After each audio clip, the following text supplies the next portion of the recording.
ये देखिए, अब मैंने इसको अच्छी तरह से चेंज कर दिया है और इसके साथ में कोई भी साधारण लड़ाकू मास्टर भी इसको आराम से पास कर लेगा। वहीं दूसरी तरफ नितिन मन ही मन के अंदर सोच रहा था, अच्छा ऐसी टेक्निक मेरे काम में नहीं आए, लेकिन फिर भी मैं रोमा और आरव को इसे दे सकता हूँ ताकि वो इसके साथ में अपनी साधना को आगे बढ़ा सके, क्योंकि इसके साथ में उनकी मन की स्थिति इस तरह से ऊंचाइयों को छू जाएगी जिसके साथ में जब भी वो किसी के साथ में लड़ेंगे तो उस वक्त वह पूरी शांति से और उसको सोच समझ कर ही लड़ेंगे।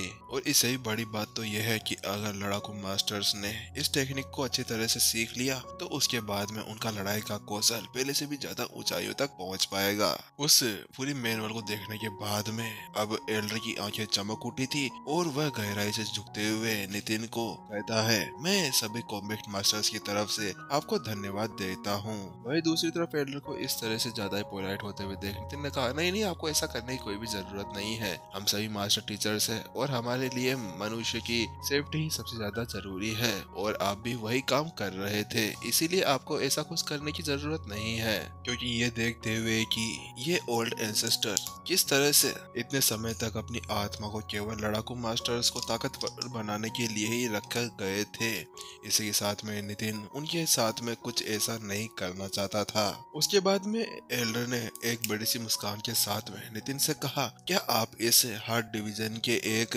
एल्डर है? उस एल्डर की बात सुनने के बाद में नितिन ने अपना सिर हिला दिया और उसने कहा, नहीं नहीं, मैं यहाँ का कोई भी एल्डर वेल्डर नहीं हूँ। क्योंकि नितिन तो यहाँ पर केवल होल मास्टर जगदीश की मदद करने के लिए यहाँ पर आया था और जब उसने इस परीक्षा को देखा तो उसको ऐसा लगा कि उसको एक बार इसको टेस्ट कर लेना चाहिए। नितिन की वो बात सुनते ही एल्डर पूरी तरह से अचंभित रह गया। क्या क्या आप नहीं हैं? क्या आप वास्तव में एक एल्डर नहीं हैं? लेकिन ऐसा कैसे हो सकता है? ओह अच्छा, तो मैं समझ गया कि आखिरकार आप एक एल्डर कैसे नहीं बन पाए, क्योंकि एक एल्डर बनने के लिए कम से कम संत लेवल स्टेज 4 का साधना लेवल होना चाहिए और अभी आप संत लेवल स्टेज 1 के ऊपर है, इसी वजह से आप स्वाभाविक रूप से एक एल्डर नहीं बन सके।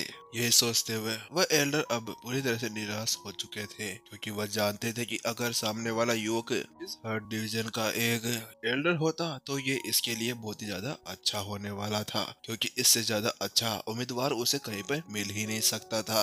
जहाँ पर एल्डर ऐसा कुछ सोच ही रहा था, अचानक ही उसके मन में एक और ख्याल आता है, अरे बस इतनी सी बात है, ये तो मेरे लिए बहुत छोटी सी बात है, मैं आपको एक आइडिया देता हूँ।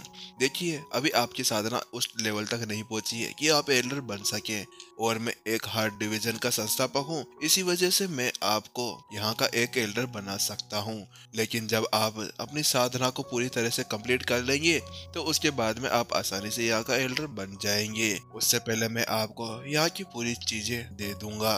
वहीं उसकी ऐसी बातें सुनने के बाद में नितिन चौंक गया और वो जल्दी से उसको मना करने के लिए आगे बढ़ा और उसने कहा, नहीं नहीं, आपको ऐसा करने की कोई भी जरूरत नहीं है, लेकिन आपने इतना कहा वही मेरे लिए काफी है। वास्तव में नितिन को लड़ाकू मास्टर बनने में कोई भी दिलचस्पी नहीं थी।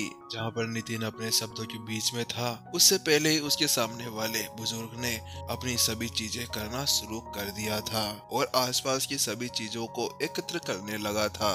हार्ट डिवीजन की सारी खुफिया जानकारी को वहाँ पर एकत्र कर रहा था और उसे ऐसा करने में ज्यादा समय नहीं लगा और जल्द ही उसने एक स्क्रॉल बना लिया था और जल्दी से उसने नितिन से कहा, ठीक है, अब मैं आपको ये सौंपता हूँ। और उसी के साथ में उसने वह एल्डर नितिन की तरफ उड़ा दिया और वह अब उसके फोरहेड के अंदर घुस जाता है और एक संतोष भरी मुस्कान के साथ में एल्डर नितिन को देखने लगता है। और वैसे भी एल्डर को यहाँ पर रहते हुए बहुत ज्यादा समय हो गया था और इसी वजह से उसकी आत्मा धुंधली होने लगी थी, क्योंकि अब उसने यहाँ का एक नया उत्तराधिकारी ढूंढ लिया था और इसीलिए उसको यहाँ पर कोई पछतावा नहीं था कि आज वो यहाँ से गायब हो जाएगा, क्योंकि वह भी जानता था कि उसके सामने का जो लड़ाकू था उसकी शायद जो साधना है वो कम हो, लेकिन उसके बाद में भी उसकी मानसिक लचीलापन इतना ज्यादा खतरनाक था जिसका मुकाबला तो वह खुद भी नहीं कर सकता था। लेकिन मैं उस एल्डर को ऐसा करते हुए देख नितिन को वहीं पर ही एक गहरा झटका लगा कि अभी नितिन वहाँ पर अपने आप को समझाने के लिए कुछ शब्दों को ढूंढ रहा था, लेकिन उससे पहले ही उसके सामने के वह बुजुर्ग की आत्मा धीरे धीरे हल्की होने लगी। पॉप, और इस आवाज के साथ में वह गायब हो गई। अरे यार, ये तो मेरी बात सुने बिना ही यहाँ से चले गए। आखिरकार इन सभी आधी अधूरी आत्माओं को क्या हो जाता है कि ये बिना पता ही ऐसे ही चली जाती है। पहले वह ओल्ड एंसेस्टर फराज थे और आज ये फिर से मेरे को एक और आत्मा मिल गई है जो मेरी पूरी बात सुने बिना ही वहाँ से गायब हो जाया करती थी। मैं तो उन्हें ये बताना चाहता था कि मैं होंगर मास्टर टीचर अकेडमी का प्रिंसिपल हूँ, इसीलिए लड़ाकू मास्टर नहीं बन सकता था। और इसी साथ में नितिन ने बड़ी बेबसी से अपना सिर हिला दिया। चलो छोड़ो यार, अब मुझे पता है कि यहाँ पर अब कुछ हो नहीं सकता क्योंकि हेड पहले से ही गायब हो चुके हैं। इसीलिए मुझे आगे का रास्ता खुद ही ढूंढना होगा। ऐसा करूंगा, जब मैं यहाँ से बाहर निकल जाऊंगा तो मैं होल मास्टर जगदीश और हर्ट डिवीजन ग्रीक को इसकी पूरी चीजें समझा दूंगा और उन्हें इसकी पूरी संपत्ति दे दूंगा। क्योंकि वास्तव में नितिन एक लड़ाकू मास्टर नहीं बनना चाहता था, इसीलिए उसके अंदर कोई भी दिलचस्पी नहीं थी कि वह हर डिवीजन का एक प्रमुख बन जाए। लेकिन अगर वह यहाँ का कोई प्रमुख भी नहीं बनना चाहता था तो उसके बाद में जो उसके पास में हर टेम्परिंग सूत्र है वह उसको यहाँ पर सभी को प्रोवाइड करा सकता था और उस एल्डर की वह आधी अधूरी ख्वाहिश तो पूरी कर सकता था। और अपने आप को समझा लेने के बाद में और आखिरी फैसला करने के बाद में नितिन वापस से एक लालची नजरों के साथ में आसपास में देखने लगा। वह देखना चाह रहा था कि क्या उसको यहाँ पर कुछ और मिल सकता है, लेकिन वहाँ पर उसको ऐसा कुछ भी नहीं मिला जिसके साथ में वह अपने मन को शांत कर सकता था। और एक निराश अभिव्यक्ति के साथ में वह अब बाहर निकलने लगा।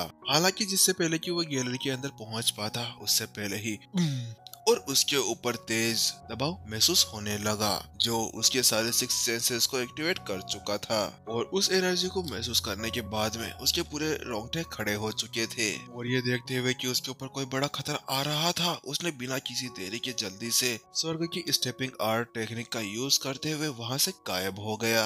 जैसे नितिन वहाँ से गायब हुआ, अचानक से उसके ऊपर एक कैक्टस का बड़ा सा हाथ उस जगह से जाकर टकराता है और उसी के साथ में चारों तरफ शॉकवेव्स फैल जाती है और वहाँ पर एक हाथ छप जाता है।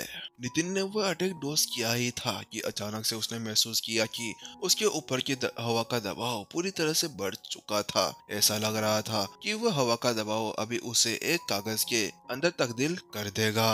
उस दबाव को महसूस करते हुए नितिन ने जल्दी से एक और स्टेप आगे बढ़ाया और आगे जाकर ऊपर की तरफ हवा के अंदर उड़ गया।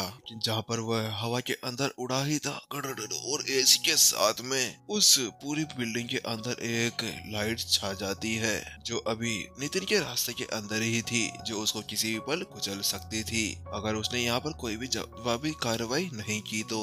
और अब नितिन समझ चुका था कि अगर उसने यहाँ पर कुछ भी नहीं किया तो उसके बाद में वो यहीं पर ही मारा जाएगा। जहाँ पर वह इसी बारे में विचार कर रहा था, अचानक से आसमान के अंदर से एक ब्लू लाइट चमकती है और वहाँ से बहुत सारी तलवारें निकलकर नीचे आने लगती है। वह तलवार क्यों का वार था, ऐसा लग रहा था कि आसमान के अंदर से तलवारें नीचे गिर रही हो। उसी का सामना करने के लिए नितिन ने जल्दी से अपनी अंगुली ऊपर उठाई और उसके पीछे से अब बहुत सारी तलवारें उड़ते हुए उन सभी तलवारों की तरफ बढ़ने लगी और उन सभी तलवारों को टकराने से ऐसा लग रहा था जैसे कि आसमान के अंदर कई सारी घंटियां बज रही हो। हालांकि नितिन अभी उनको रोकने के अंदर ही था कि अचानक से एक और तरफ से तलवार क्यू का वार होता है और कुछ ही पल के अंदर उसको तलवार क्यू के अंदर घेर लिया जाता है। लेकिन अचानक से नितिन को कुछ महसूस होता है और उसकी तरफ जो तलवारें बढ़ रही थी और जो उसको घेरने की कोशिश कर रही थी वह उसे पूरी तरह से शांत लगने लगती है।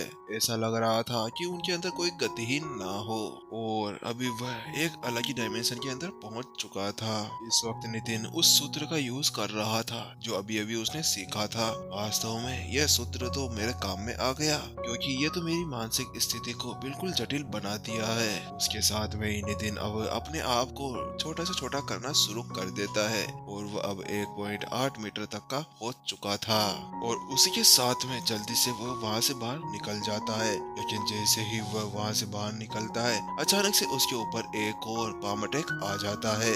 ये पाम अटैक इतना शक्तिशाली था कि अगर इसने यहाँ पर कुछ भी नहीं किया तो ये यहीं पर ही मारा जाएगा।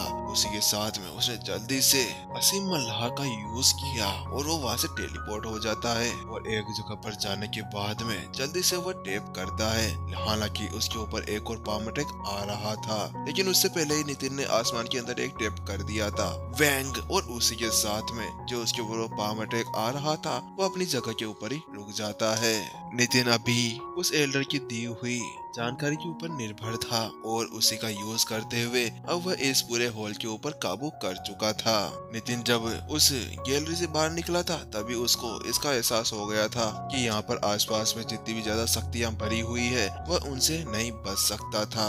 इसीलिए उसने पहले ही अपनी डायरेक्शन को इस स्थिति के अंदर रखा जहाँ पर इस पूरे सेंटर का कंट्रोल था। और देखने से हम स्टार्टिंग से देख सकते थे कि नितिन हमेशा से एक ही लाइन के अंदर आगे बढ़ रहा था, वह और कहीं जा ही नहीं रहा था। उसको भी पता था कि वह इन सभी शक्तियों के साथ में कुछ भी नहीं कर सकता था और अगर वह इनसे लड़ने की कोशिश करता तो वो वहीं पर ही मारा जाता। और जैसे ही वह फॉर्मेशन एक्टिवेट होती है उसके बाद में नितिन एक राहत की सांस लेता है और उसके बाद में वह अपने हमलावरों की तरफ देखता है। लेकिन जैसे ही वह उसकी तरफ देखता है उसका शरीर कांप उठता है और उसकी आंखें खुली की खुली रह जाती है। ऑल मास्टर जगदीश, हेड गिरिक और हेड माधव, आप तीनों आखिरकार ऐसा क्यों कर रहे हैं? वे और कोई नहीं थे, वह कॉम्बैक्ट मास्टर हॉल के 3 लड़ाकू थे जिनके साथ में वह अभी यहाँ पर आया था। और इसी के साथ में आज के एपिसोड भी यहीं पर ही खत्म होते हुए। तो गाइज आज भी लेट हो गया था, ठीक है, मेरे को टाइम भी लेट मिलता है आजकल, तो आप लोग यार समझा करो और लास्ट का नोटिस देख लिया करो यार। हर एक वीडियो में मैं बता दिया करता हूँ कि एपिसोड आता है कि नहीं आता है।